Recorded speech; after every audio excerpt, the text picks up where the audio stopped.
एकलव्य संघटनेची जिल्हास्तरीय बैठक शहरातील सुभेदारी विश्रामगृह येथे पार पडली। या संस्थापक अध्यक्ष शिवाजीराव ढवळे यांच्या मार्गदर्शनानुसार ही बैठक संपन्न झाली। यावेळी त्यांनी पदाधिकाऱ्यांना नवीन जबाबदाऱ्या दिल्या, तसेच संघटना वाढीसाठी सर्वांनी प्रयत्न करण्याचे, त्याचबरोबर इतरांच्या आमिषाला बळी न पडून संघटना फुटू न देण्याचे आवाहन देखील केले।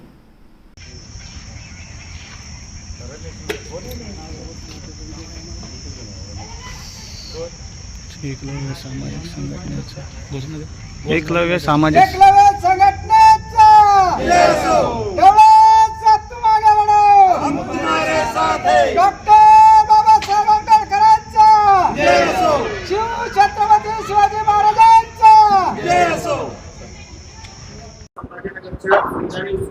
एकलव्य सामाजिक संघटनेची बैठक झाली तर काय विषयाला धरून बैठक? काय काय अशा बैठका ह्या संघटनात्मक दृष्टीनं नेहमी होत असतात।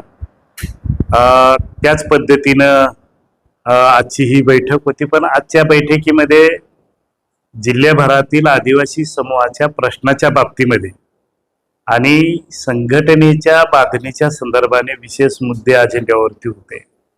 गेल्या अनेक वर्षापासून आदिवासी समाजाच्या प्रश्नासाठी एकलव्य संघटना ही संघर्ष करते आहे।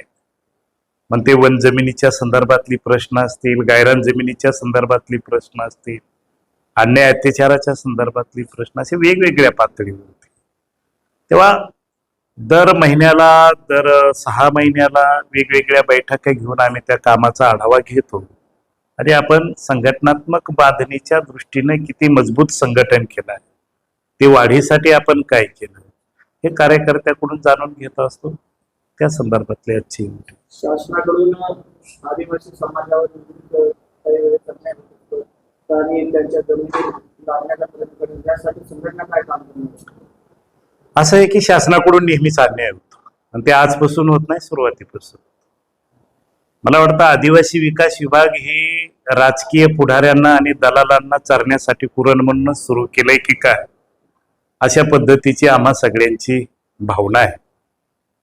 कोट्यावधीचं, हजारो कोट्यावधीचं बजेट असताना सुद्धा आदिवासींच्या जीवनमानामध्ये जर काही बदल झालेला नसेल तर याचा अर्थ काहीतरी चुकीच्या पद्धतीनं शासन योजना राबवतं असं त्याचा अर्थ, किंवा आपले सहकारी सवंगडी पोचवण्यासाठीच आदिवासी निधीचा वापर केला जातो का, हे आता बघावं लागेल। कारण 1985 सालापासून आदिवासी विकास विभाग अस्तित्वात आहे आणि तेव्हापासून एकूण बजेटच्या 9% बजेट आदिवासींच्या विकासावर खर्च म्हणून ते बजेट तयार केलं जातं।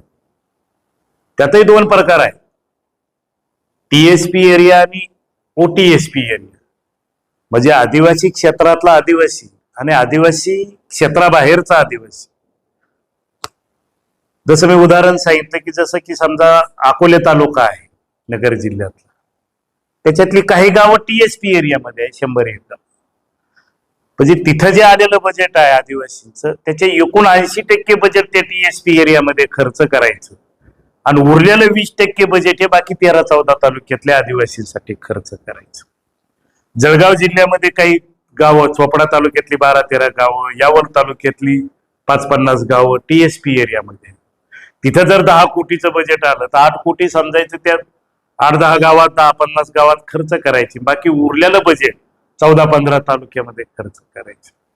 तर यावरनं आपण एक निष्कर्ष काढू शकतो किंवा 30-35 वर्षापासून हजारो कोटी त्या गावामध्ये खर्च झालेले आहे, 80% बजेट म्हटले। आता आपण जाऊन बघितलं पाहिजे की सगळ्या योजना देऊन सगळ्या लोकांचा विकास होऊन त्या गावचे VC सुद्धा सोन्याचे झालेले असतात, तरी त्या गावामध्ये महिलेच्या पोटी जन्मलेली मुलं कुपोषित बालकं म्हणून जन्माला येतात। याचा अर्थ सिस्टम मध्ये दोष आहे। शेतकऱ्यांच्या काही जमिनी आणि आदिवासी बांधवांच्या शासन काही ठिकाणी घेऊ पाहतोय, असं आहे की हे सगळ्या प्रायव्हेट सोलर ज्या कंपन्याचं फॅड आलेलं आहे, हे एकतर इथल्या गोरगरीब माणसांनी ज्या गायरान जमिनीवरती रक्त सांडेपर्यंत तो काम करतोय, कष्ट करतोय, आणि त्याला त्या गावात जगण्याची साधनं त्या जमिनीच्या माध्यमातून मिळालेली असल्या कारणाने तो त्याच्या मुलाबाळाला शिकवतोय.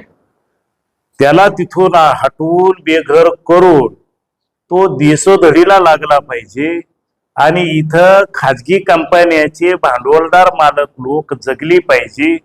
ही पॉलिसी राज्य सरकारची आणि केंद्र सरकारची असल्या कारणाने इथला शेतकरी, इथला कष्टकरी, इथला मजूर हा बेदखल करण्याचं षडयंत्र सरकार रचत आहे.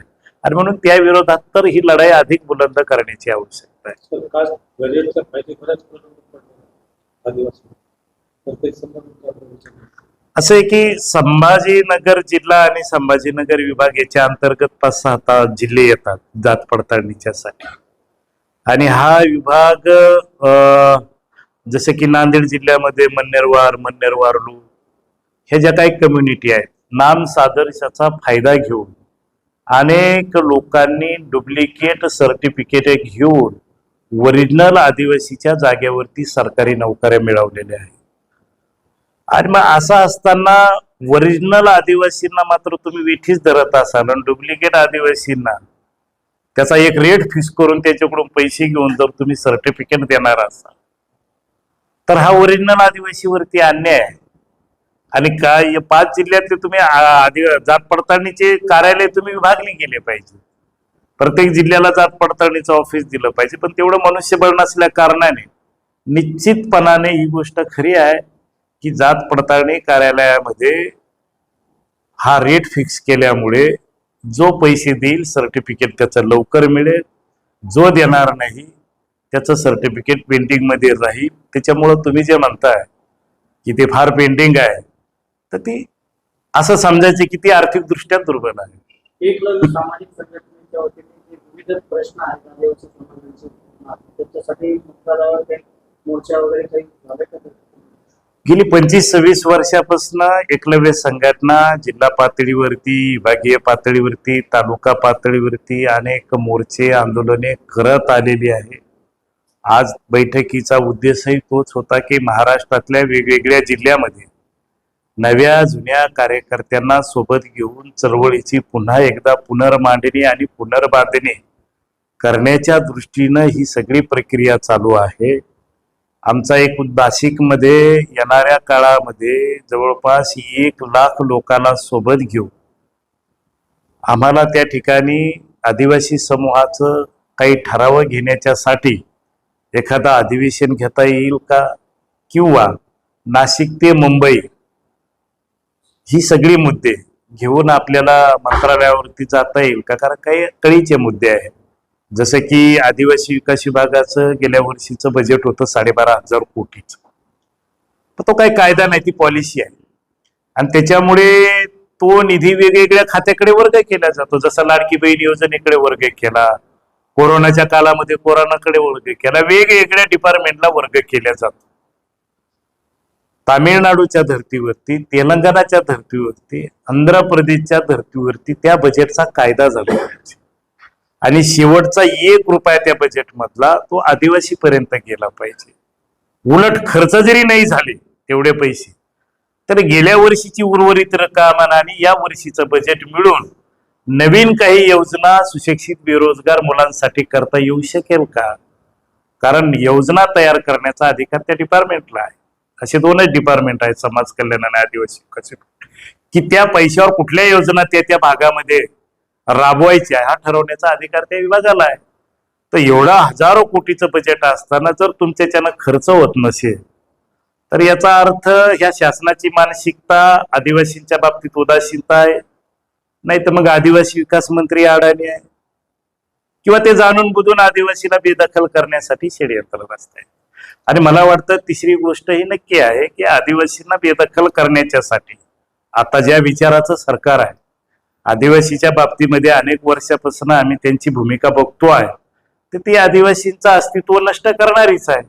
जल, जंगल, जमीन या नैसर्गिक साधन संपत्तीवरचा त्यांचा जो हक्क आहे, त्यांचा जो अधिकार आहे, जो भारतीय संविधानाने निश्चित केलेला आहे, त्या अधिकारापासून वंचित ठेवण्याचं षडयंत्र हे सरकार करत आहे.